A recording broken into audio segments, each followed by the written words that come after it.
جو لوگ اللہ پر ایمان لائیں، کہیں کہ ہمارا رب اللہ ہے، پھر اس پر جم جائیں، ان پر فرشتوں کا نزول ہوتا ہے، نہ کوئی غم کرو نہ خوف، خوشیاں مناؤ جنت کی جس کا تم سے وعدہ کیا گیا تھا۔ اللہ کی ربوبیت پر اطمینان جب انسان کو ہو جاتا ہے، میرا رب اللہ ہے، ربی اللہ، انسان کے لیے نہ کوئی کھٹکا، نہ کوئی خطرہ، نہ کوئی خوف، نہ کوئی حزن۔ جو کچھ ہو رہا ہے کس کے اذن سے ہو رہا ہے؟ اللہ کے اذن سے۔ اللہ کے اذن کے بغیر پتہ تک نہیں ہلتا۔ یہ کوئی اندھا بہرا مادہ نہیں ہے جس سے مجھے کوئی خوف ہو۔ اندھا بھینسا چلا آ رہا ہو اس سے تو ڈرنے کا ہر انسان کو ڈرنا چاہیے، نہ معلوم کس کو ٹکر مار دے، لیکن نہیں، اس کائنات کو چلانے والا ایک سمیع و بصیر خدا ہے۔ وہ جو میرا دوست ہے، میرا ولی ہے، اللہ ولی الذین آمنوا یخرجہم من الظلمات الی النور، اللہ اہل ایمان کا ولی ہے، ساتھی ہے، پشت پناہ ہے، مددگار ہے، حمایتی ہے۔ بتائیے جسے یقین ہو جائے کہ اللہ میرا مددگار، اللہ میرا محافظ، اللہ میرا پشت پناہ، اللہ میرا حمایتی، اس کے لیے کوئی خوف ہوگا؟ اس سے کوئی ڈر ہوگا؟ میں مثال دیا کرتا ہوں ایک بہت سادہ، پنجاب کے دیہات کی۔ تو بڑا چودھری ہے اور کوئی غریب کسان ہے، اس غریب کسان کے جانوروں کو ہر وقت اندیشہ ہوگا چوری کا، کوئی میری بھینس کھول کر نہ لے جائے، کوئی میرا بیل کھول کر نہ لے جائے۔ لیکن جس کے بارے میں یہ سب کو معلوم ہو کہ وہ جو بڑا چودھری ہے وہ اس کا دوست ہے، اس کی بچیا کو کوئی خوف ہوگا؟ اس کی بھینس پر کوئی ہاتھ ڈالے گا؟ اسے کوئی اندیشہ ہوگا؟ نہیں۔ کیوں؟ کہ وہ بڑا چودھری، بڑا اس کا یہاں کا سردار، جاگیردار، سب کو معلوم ہے وہ میرا دوست ہے، کوئی میرے خلاف اقدام نہیں کر سکتا۔ اس دنیا میں یہ چھوٹی سی بات اگر آپ کے دلی اطمینان اور سکون کا باعث بن سکتی ہے تو ذرا تصور کیجئے۔ میں لفظ تصور استعمال کروں گا صرف اس لیے کہ اس کا ہم جس کو کہتے ہیں ادراک اور شعور کر نہیں سکتے، اگر کے ساتھ کر سکتے۔ اگر یقین ہو کہ اللہ میرا مددگار اور یقین ہو کہ اللہ ہر آن میرے ساتھ ہے، پھر کوئی خوف، کس کا خوف؟ کوئی شے اللہ سے بالا تر ہے؟ کوئی قوت اس سے زیادہ طاقتور ہے؟ کوئی اس کے ارادے کو بدلنے والا ہے؟ کوئی اس کی مشیت کے آڑے آنے والا ہے؟ یہی بات ہے جو حضور نے فرمائی۔ یہ ایمان کا حاصل ہے لب لباب،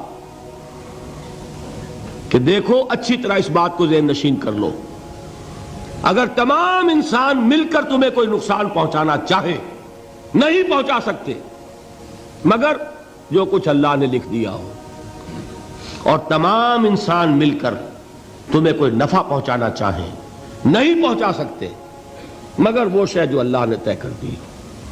آپ پھر میں کہوں گا ذرا طاری کیجئے، اسے فرض کیجئے، اسے سوچئے۔ اگر اس حدیث پر ہمارا دل ٹھکا ہوا ہو تو کسی سے ڈر ہوگا؟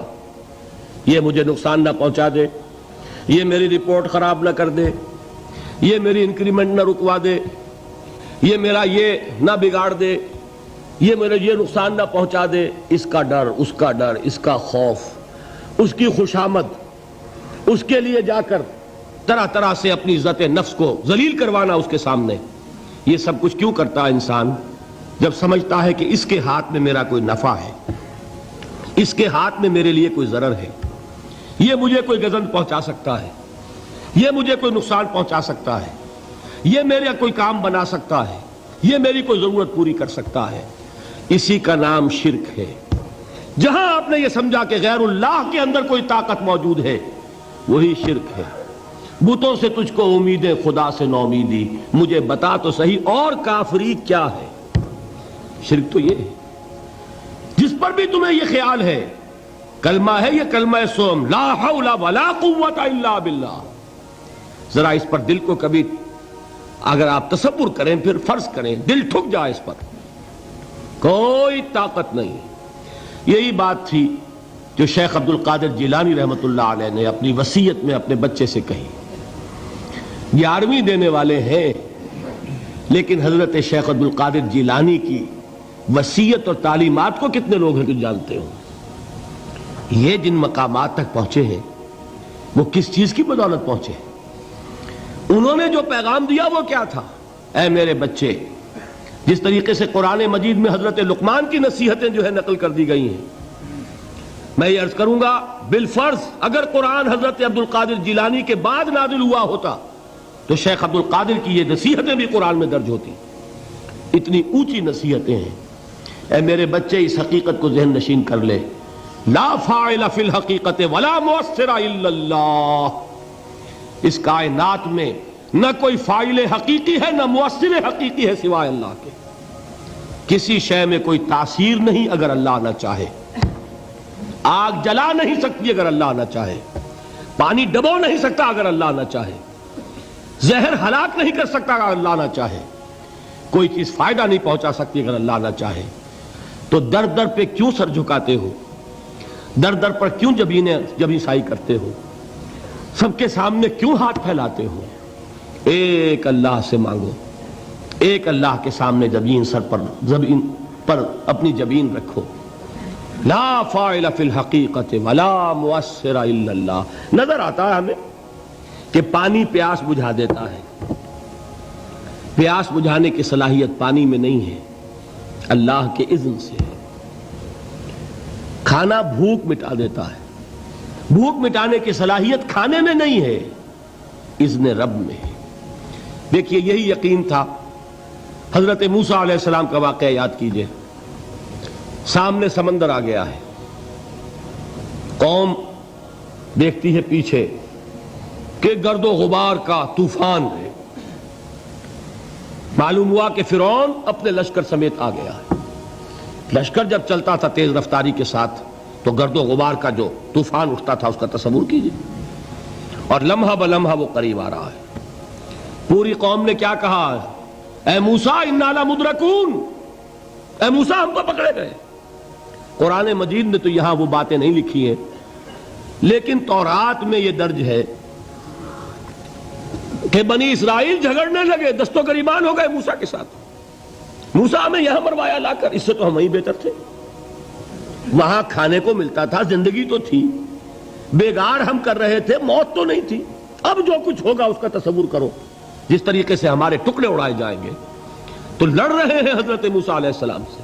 یہ تورات کی تفصیل ہے. قرآن میں صرف اتنا آیا ہے، پریشان ہو کر انہوں نے کہا انا لمدرکون. موسیٰ ہم تو پکڑے گئے. اس وقت موسیٰ کا جواب کیا ہے؟ کلا ان معی ربی سیہدین. نہیں، میرے ساتھ میرا رب ہے، وہ راستہ دے گا. بتائیے کہاں راستہ نظر آ رہا ہے؟ یہ ہے ایمان بالغیب. راستہ نظر نہ آئے تب اللہ پر یقین ایمان ہے.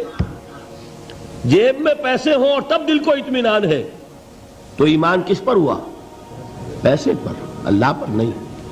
جب وسائل و ذرائع نہ ہوں اور پھر یقین ہو کہ اللہ مسبب الاسباب ہے، وہ اسباب کا پابند نہیں ہے، وہ اسباب کا محتاج نہیں ہے، اسباب اس کے محتاج ہیں. اگر یہ یقین ہے تو اللہ پر ایمان ہے. یہ نہیں ہے تو تمہارا ایمان اسباب پر ہے، وسائل پر ہے، ذرائع پر ہے، مادیات پر ہے، اللہ پر نہیں. اس وقت کہاں راستہ تھا؟ کوئی راستہ تھا؟ سمندر ہے اور ادھر سے لشکر آ گیا ہے. کلا ان معی ربی سیہدین. اب دیکھیے ایمان کہہ دینا آسان ہے، ہوا معکم اینما کنتم. جہاں کہیں بھی تم ہوتے ہو اللہ تمہارے ساتھ ہوتا ہے. لیکن اس کا یقین قائم ہو جائے تو زمین و آسمان کا فرق واقع ہو جائے.